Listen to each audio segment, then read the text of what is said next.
नीट पेपरफुटी प्रकरणाच्या निषेधार्थ दिल्लीतील जंतर मंतर येथे सुरू असलेल्या विद्यार्थी आंदोलनाच्या पार्श्वभूमीवर प्रदेश काँग्रेस अल्पसंख्याक विभागाचे सरचिटणीस रशीद शेख यांनी केंद्रीय शिक्षण मंत्री धर्मेंद्र प्रधान यांच्या राजीनाम्याची मागणी केली आहे। आंदोलनादरम्यान मृत्यू झालेल्या विद्यार्थ्यांच्या कुटुंबियांना 1 कोटी तर जखमी विद्यार्थ्यांना 15 लाखाची नुकसान भरपाई केंद्र सरकारने द्यावी अशी मागणी त्यांनी केली। विद्यार्थ्यांवरील कथित लाठीचार्जचा निषेध करत शिक्षण व्यवस्थेत पारदर्शकता आणावी आणि पेपरफुटी प्रकरणातील दोषींवर कारवाई करावी असे त्यांनी यावेळी सांगितले।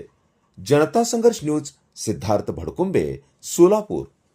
आज देशभरामध्ये हुकुमशाही तानाशाही आहे का अशी परिस्थिती आहे। नुकतंच आपण पाहिलं असेल गेले 3-4 वर्षा अगोदर शेतकऱ्यांनी या देशामध्ये उठाव केला होता का, तर शेतकऱ्यांच्या विरोधामध्ये काळे कायदे याच केंद्र सरकारनं भाजपनी सरकारनं त्या ठिकाणी केले होते। तर मोदी सरकारला तुमची तानाशाही हुकुमशाही बंद करा आणि हे जे काळे कायदे आहेत ते काळे कायदे तुम्ही तात्काळ मागे घ्या। त्या संदर्भामध्ये उठाव शेतकऱ्यांनी केला आणि 750 पेक्षा जास्त शेतकऱ्यांनी त्या ठिकाणी आत्महत्या केल्या। तुम्ही पाहिलं असेल देशभरातून उठाव झाला आणि दिल्लीच्या जंतर मंतरपासून ते त्या ठिकाणी संसद भवनावरती त्या ठिकाणी मोर्चे काढण्यात आले आणि 750 शेतकरी मेल्यानंतर काळे कायदे त्या ठिकाणी पाठिंबा केंद्र सरकारनं पाठिंबा घेतले। मोदी सरकार त्यावेळी जागा झाली।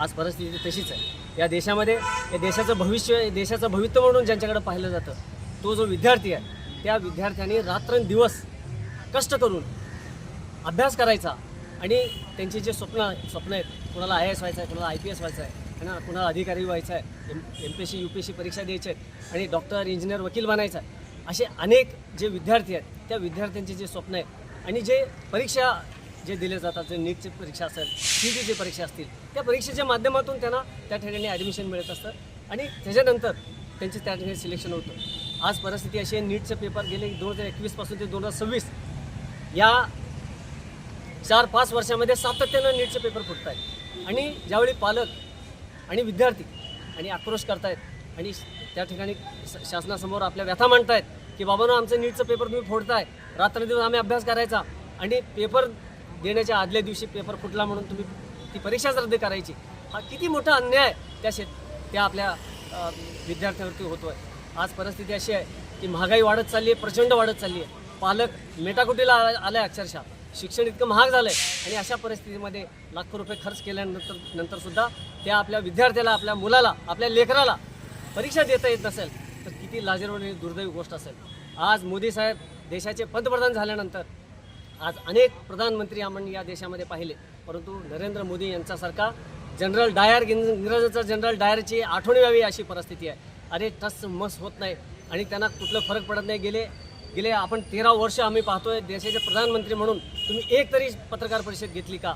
मन की बात तुम्ही करताय, लोकांची दिल की बात, लोकांच्या अंतःकरणातली बात तुम्ही कधी ऐकणार आहात? हा प्रश्न या ठिकाणी उपस्थित झाला आहे। देशाचे प्रधानमंत्री नरेंद्र मोदी यांना देशातील तमाम जे विद्यार्थी आहेत, विद्यार्थ्यांची अपेक्षा काय, त्या लेकरांची अपेक्षा काय? बाबा आमचं जे नीटचं पेपर फोडलं आहे, ज्या हरामखोरांनी, ज्या भ्रष्ट अधिकाऱ्यांनी फोडला आहे आणि जो तक्रार केल्यानंतर सुद्धा या अधिकाऱ्यांवरती कारवाई होत नाही आणि कारवाई केल्याचा फार्स केला जातो, तर तो जो मंत्री आहे, जे केंद्रीय शिक्षण मंत्री धर्मेंद्र प्रधान, ते तितकेच जबाबदार आहेत आणि त्यांचा तात्काळ राजीनामा देऊन घरी पाठवा, ही जी रास्त मागणी होती, या मागणीसाठी रस्त्यावरती उतरलेले जे हे झुरळ ज्यांना संबोधले झालं, ते झुरळ नव्हे, या देशाचा जो आत्मा आहे, देशाचा ज्वलंत जो मशाल आहे, जी धगधगती मशाल म्हणून हे विद्यार्थी पुढे आले आणि जवळजवळ 21 विद्यार्थ्यांनी आत्महत्या केली। लाज वाटली पाहिजे या केंद्र सरकारला, लाज वाटली पाहिजे या मोदी सरकारला।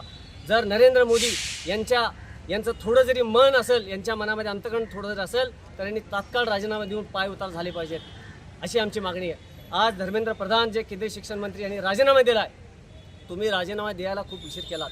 आता तुमचा पापाचा घडा भरला आहे, देशभरामधला जो युवक आहे तो जागृत झालेला आहे। आता तुम्हाला सत्तेतून पाय उतार झाल्याशिवाय तुम्हाला या देशातील शेतकरी, या देशातील जो विद्यार्थी तो थांबणार नाही, हेच या ठिकाणी नमूद करतो। आणि देशाचं संविधान जिवंत आहे, डॉक्टर बाबासाहेब आंबेडकरांनी दिलेलं जे संविधान आहे, या देशाला नव्हे जगाला मानवतेची जी कास, मानवतेचा संदेश देणारे बाबासाहेब या देशामध्ये जन्मले नसते तर या देशामध्ये काय भारोबलुतरीची परिस्थिती असली असती, हे आज आम्ही अनुभवतोय।